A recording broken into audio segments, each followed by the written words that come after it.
Welcome back. I help faith-driven women break cycles, find clarity, and step boldly into their calling. If that's what you've been searching for, you're in the right place. Let's get into today.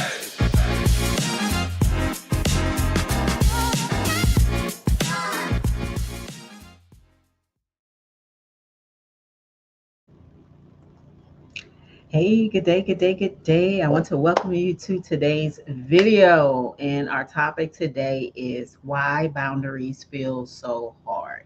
Now, if we are going to keep it real, if boundaries were easy, you wouldn't feel guilty every time you said no.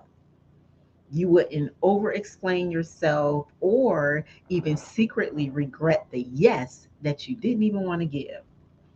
Boundaries aren't hard because you don't know what to do. They're hard because shame, fear, and old agreements make you believe that you're not allowed to have them. Most women of faith know boundaries are important. I believe that all of us know that boundaries are important. You've read the books, you've listened to the podcast, you told yourself that you'll stop saying yes to everything. But the moment when guilt shows up, fear takes over, and what happens? You default right back to people pleasing.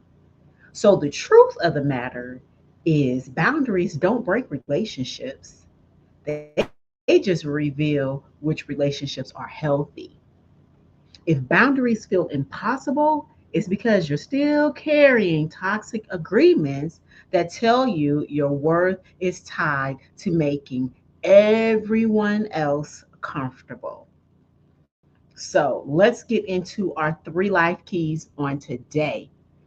When looking at the discern life key, we're going to ask the question, where did my struggle with boundaries begin? Was it your family origin? Were you taught that good daughters or good wives, they sacrifice everything without question? What about our church culture? Did you learn that saying yes to every request equals holiness while saying no equals selfishness? Hmm. What about your relationship history? Were you punished, abandoned, or rejected when you tried to stand up for yourself? See, the psychological truth is that the brain associates yes with safety and belonging, so no feels like danger. But the spiritual truth of the matter is that Jesus himself practiced boundaries. Yes, he did. He withdrew from the crowds. He said no to distractions, and he refused to be controlled by people's expectations. Yes, he did. Yes, he did. So let's get into the second life key in our dismantle. We're in our dismantle phase. Um, let's look at some lies. What are some of the lies? Lie number one is if I say no, then they won't love me. Well, the root of that. Maybe as a child, love felt conditional. You were praised when you pleased others and withdrawn when you disappointed them. Mm. Maybe in past relationships, love was just tied to your performance. So as long as you gave and you gave and you gave and you gave, you were safe. But the moment you asked for something, you were shamed or even abandoned. But the truth of the matter is that love honors limits. Let me say it again. Love honors limits. God's love is unconditional. And healthy people don't need you to overextend to prove loyalty. Let me say that again.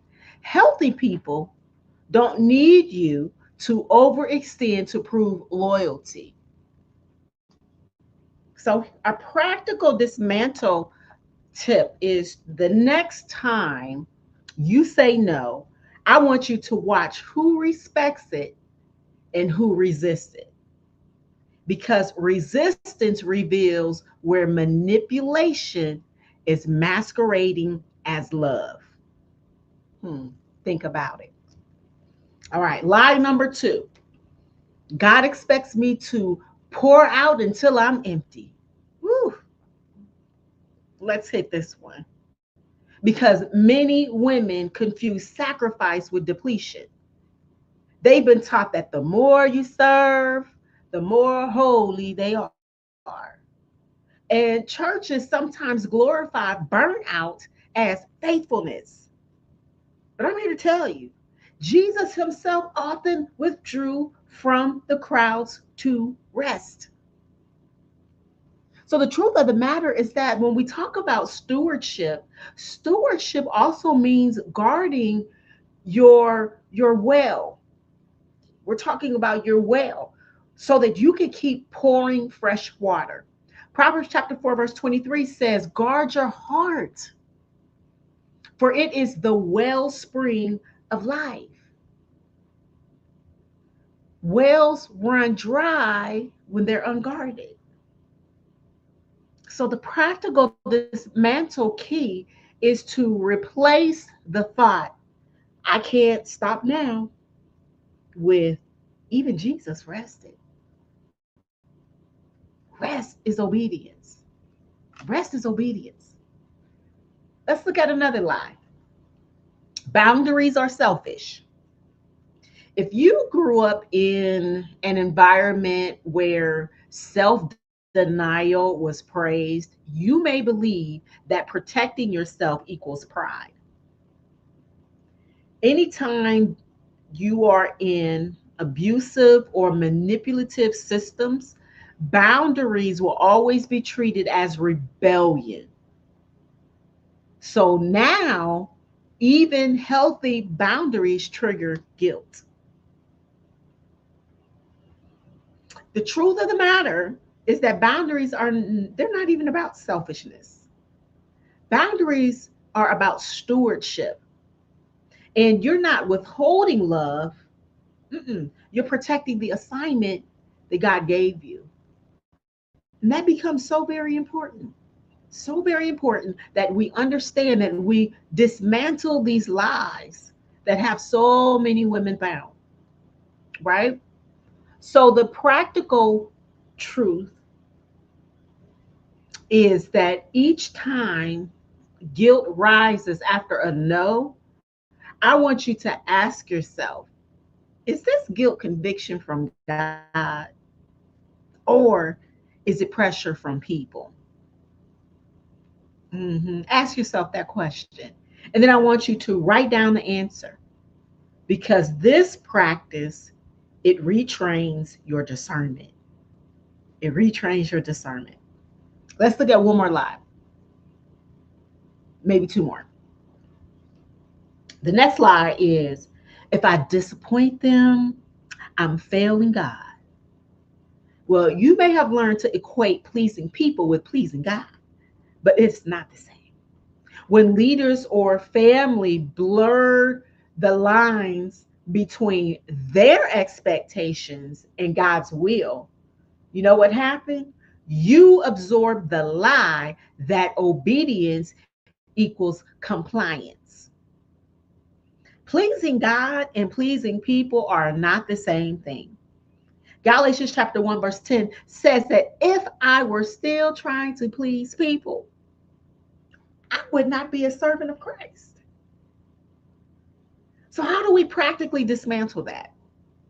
Whenever you are faced with a request, ask, am I doing this to please God or to avoid displeasing people? And the answer will expose the lie. Right, lie number 5. This is the last one, I promise. My no doesn't carry weight. Hmm.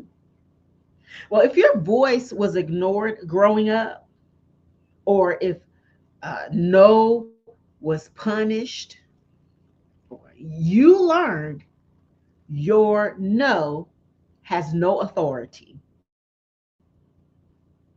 But the truth of the matter is that your yes and your no Both carry heaven's authority. Matthew chapter 5, verse 37 says, let your yes be yes and your no be no. So, what is the practical dismantle that we do? I want you to start practicing no in just small ways. Declining a meeting, protecting your time of rest. And I want you to celebrate it as obedience, not rebellion. It's not rebellion. So if you've been taught that boundaries are rebellion, but they're actually, I'm here to tell you, they're actually alignment. Boundaries aren't about keeping people out, they're about keeping your assignment safe. And every time you say no with truth, you are saying yes to God, right? So let's get into our last DDB, which is build. You want to practice new rhythms of healthy boundaries. I've got 5 steps for you. Step number 1, script your no. Yeah, I'm talking about literally writing out 2 to 3 short responses that you can use without over explaining. You could say, for example, well, I don't have the capacity for that right now. That has probably become one of my favorites. I don't have the capacity. hmm I don't have the capacity. Step number 2, you want to start small. Set one boundary this week in a low risk situation, like declining an extra project or carving out an evening just for rest. Start small. Step number 3 would be reframe no as yes. Listen, we got to flip the script. Every no to others is a yes to your health, your peace, and your purpose. So again, it's not about selfishness. It's not about that. Number 4, step 4, you want to anchor in truth. Each morning, declare that my no carries as much authority as my yes. Declare it. That God is pleased when I steward what He gave me. What did He give us? Our time, our peace, purpose, assignments. You see that? It's about stewardship. It's about stewardship. Step number 5 is accountability. Share your boundary with a trusted friend so that you don't retreat when the guilt rises.